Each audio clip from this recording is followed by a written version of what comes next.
Another day, another vlog! Napapansin ko nga kay Mr. no mga nakarang araw. Nagtatanong siya kung nagluto ba ako. Madalas kasi ngayon si Mama ang nagluluto ng dinner namin. Hindi kasi ako nakakapagluto kapag nabibisi ako sa tindahan. Siguro namimiss niya yung mga luto ko. Kaya for today's video, magluluto ko ng chicken and tofu ala king.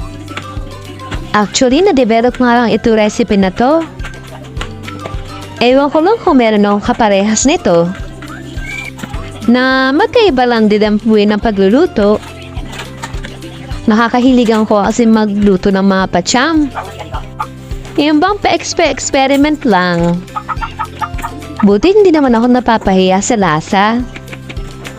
Sa mahal ba naman kasi daw mga bilihin? Kailangan mo maging creative kung ano ang inihahain mo sa hapagkainan. Importante rin na nakabudget at masustansya yung kinakain. Tinimplahan ko nga muna yung manok dyan. Saka ko hiniwa yung tokwa, patatas, carrots, bell pepper at spring onion. Meron din nga yung mushroom.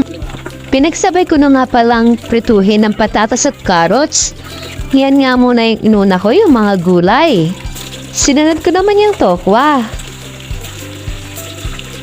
Kailangan hindi tostado ang pagkakaprito sa tokwa. Para kapag nilagyan mo ng sauce, manunuot hanggang loob ang lasa.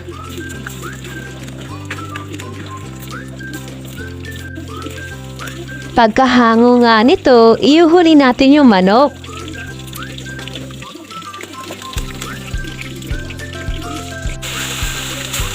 Sa manok naman, kailangan medyo golden brown na siya.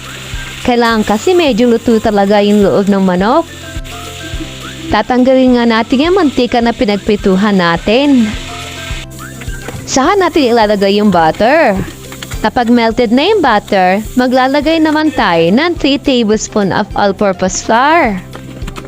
Haluin lang natin mabuti, saka natin dadagdagan ng evaporated milk. Yung maliit na lata nga lang yung ginamit ko. Nag-add nga ako dyan ng 1 cup of water. Hininaan ko na din yung apoy kasi mabilis lang lumapit yan. Lagay ko na rin yung bell pepper tsaka yung mushroom. Sinunod ko na nga rin dyan yung mga gulay katulad ng patatas tsaka carrots. Tinimplahan ko lang nga din ng konting magic sarap, paminta at tsaka nilagyan ko ng cheese.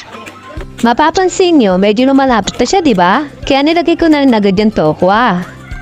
And the last, yung chicken. Nilagyan ko din yan ng spring onion for toppings. At syempre, naparami ang extra rice ni Mr. Ito na ang aking chicken and tofu ala king. Hanggang dito na lang mga misis. Maraming salamat sa pagsubaybay.